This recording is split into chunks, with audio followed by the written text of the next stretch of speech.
नमस्कार प्रिय कन्या लगन व राशि वाले, नवंबर महीने का संपूर्ण मासिक राशिफल लेकर के मैं एस्ट्रोलॉजर रवि गुप्ता आपके समक्ष उपस्थित हो गया हूं। प्रिय कन्या लगन व राशि वाले, कैसा रहेगा नवंबर महीने का संपूर्ण हाल, और इसके अलावा अगर ग्रहों की स्थितियों में किसी प्रकार की कोई अस्थिरता अगर है तो आपको वीडियो के अंतिम पड़ाव में इसको शुभ करने के लिए उपाय भी बता दूंगा।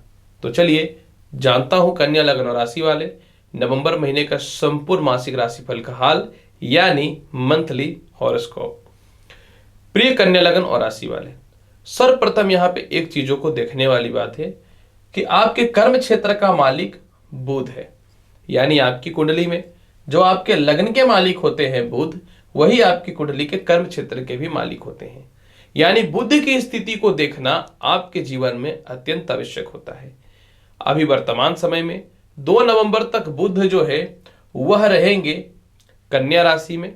2 नवंबर से 21 नवंबर तक यह चले जाएंगे तुला राशि में, और इसके बाद फिर 21 नवंबर से पूरे महीने ये रहेंगे वृश्चिक राशि में। जब ये वृश्चिक राशि में रहेंगे तो तृतीय घर में रहेंगे, जो इनका कारक तत्व स्थान होता है।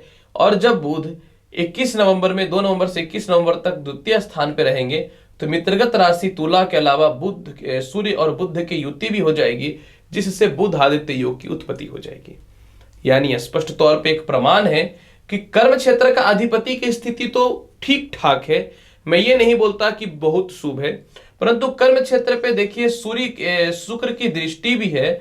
और 20 नवंबर से जो है देवगुरु बृहस्पति मकर राशि को छोड़कर के जब कुंभ राशि में आएंगे तो अपनी 5वीं दृष्टि से यह भी कर्म क्षेत्र को देखना प्रारंभ कर देंगे।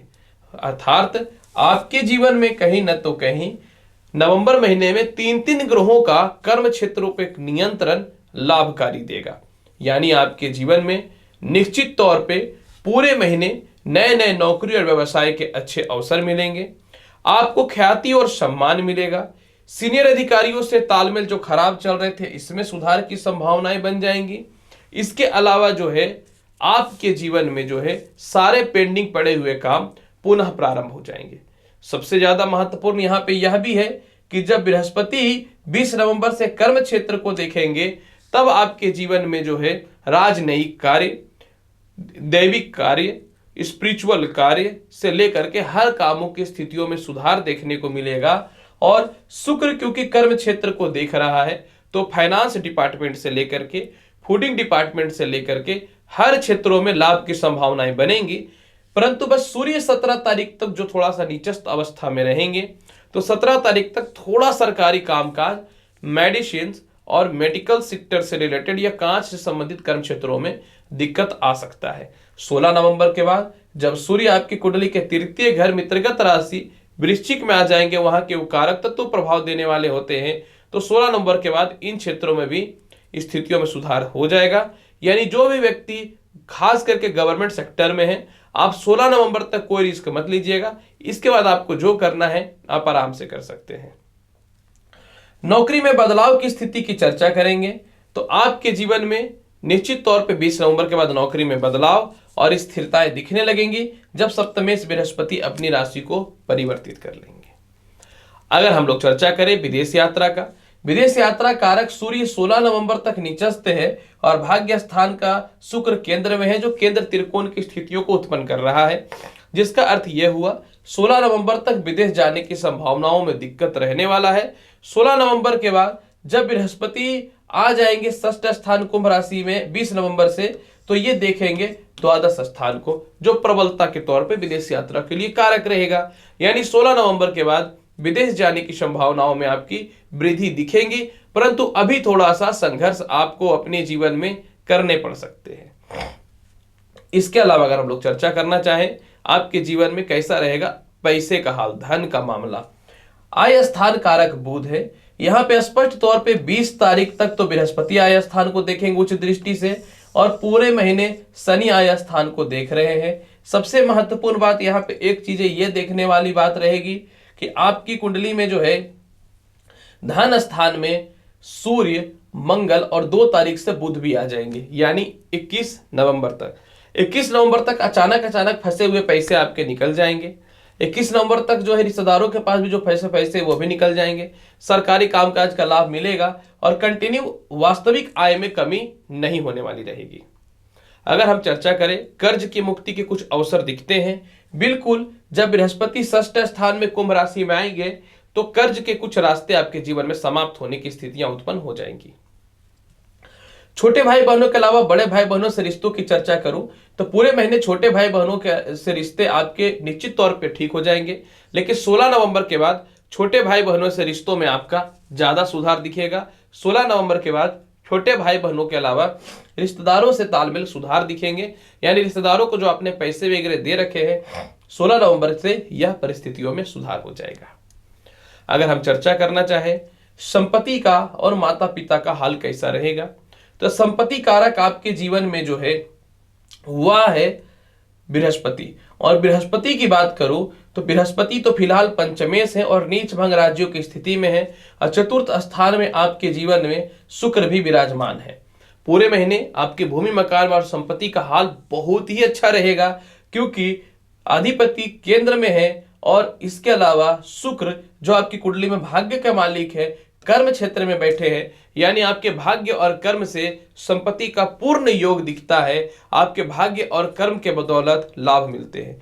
पूरे महीने माता पिता आपको पूर्ण रूपेण सपोर्ट करने वाले रहेंगे और माता पिता से संपत्ति की प्राप्ति भी हो सकती है। खानदानी प्रॉपर्टी विवाद 17 तारीख से आपके सॉल्व हो जाएंगे और उसके बाद फिर इनकम के रास्ते खुलने लगेंगे। अगर वैवाहिक जीवन और लव रिलेशन की चर्चा कर दूं तो आपकी विवाह कारक बृहस्पति जो है फिलहाल तो 20 नवंबर तक त्रिकोण स्थान में है, नीच भंग राजयोग में है, और बुध जो है ये 2 नवंबर से 21 नवंबर तक द्वितीय और फिर तृतीय हो जाएंगे 21 नवंबर के बाद।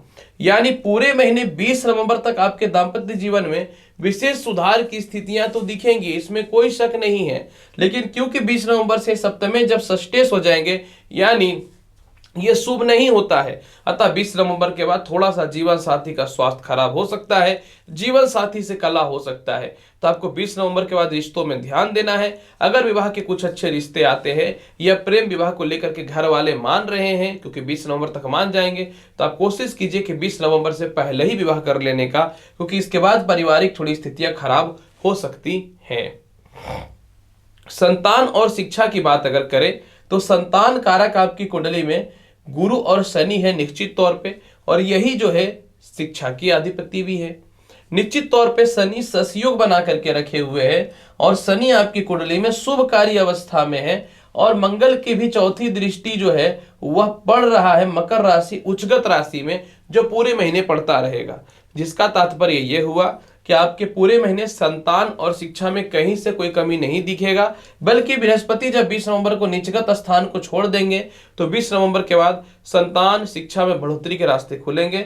संतान के फ्यूचर को लेकर जो परेशानियां वह भी ठीक होंगी। संतान कंसीव होने से रिलेटेड शुभ समाचार मिलेगा, और ऑलरेडी कंसीव है और किसी प्रकार की परिस्थितियों में दिक्कतों का सामना करना पड़ रहा है तो उसमें भी सुधार की संभावनाएं बन जाएंगी। अगर हम बात करें स्वास्थ्य की स्थितियों का, स्वास्थ्य कारक शनि केंद्र में है और सप्तमेश बृहस्पति वह 20 नवंबर से जो है वो षष्ठेश हो जाएंगे। यानी 20 नवंबर के बाद जिनको बीपी शुगर या थायराइड की समस्या है आपको दिक्कतों का सामना करना पड़ सकता है। 20 नवंबर के बाद निश्चित तौर पे पाचन शक्ति में दिक्कत हो सकता है, अपने ध्यान रखने होंगे। 16 नवंबर तक दांतों की समस्याएं, नेत्र की समस्याएं, सिर दर्द की समस्याएं परेशान तो आपको करने ही करने हैं, लेकिन फिर भी आपको ध्यान रखने पड़ेंगे। और इधर राहु का दृष्टि लग्न पर ऑलरेडी तनाव तो दे करके रखे हुए रहता ही है। फिर भी परिस्थितियों को बेहतर बनाने के लिए क्या करना चाहिए ये भी बताऊंगा। इससे पहले देखिए कुछ केस मुकदमा का हाल। केस मुकदमा कारक मंगल 7वीं दृष्टि से अष्टम स्थान को देख रहा है और द्वादश अधिपति सूर्य 16 तारीख तक नीच गत में है। यानी 16 तारीख के बाद जब सूर्य वृश्चिक राशि में आएंगे तो आपके जीवन में ऐसे तो केस मुकदमा में पूरे महीने विजयी होना है, लेकिन 16 तारीख के बाद विजयी हो जाइएगा, बेल मिल जाएंगे और मुसीबतों से पार भी लग जाएगा। उपाय 16 नवंबर तक सूर्य को जल दीजिए क्योंकि सूर्य नीच के हैं। 20 नवंबर के बाद ओम नमो भगवते वासुदेवाय इस मंत्र का जाप चालू कर दीजिए और कर्ज से बचने की कोशिश कीजिएगा। और पूरे महीने अगर परिस्थिति को बहुत बेहतर बनाना चाहते हैं तो प्रत्येक दिन शिव चालीसा का पाठ कर लीजिए। तो प्रिय कन्या लगन और राशि वाले, कैसा रहेगा नवंबर महीने का संपूर्ण मासिक राशिफल का हाल, इसकी संपूर्ण वृत्तांत जानकारी मैंने आपके समक्ष कर दिया है प्रस्तुत। उम्मीद करता हूं कि बताई गई जानकारी से आप होंगे पूर्ण रूपेण संतुष्ट। तो आप मेरे चैनल पर नए हैं तो चैनल को लाइक करिए, शेयर करिए, सब्सक्राइब करिए। मिलूंगा अगली वीडियो में और महत्वपूर्ण और ज्ञानवर्धक जानकारी के साथ। तब तक के लिए नमस्कार, अच्छे से रहिए, धन्यवाद।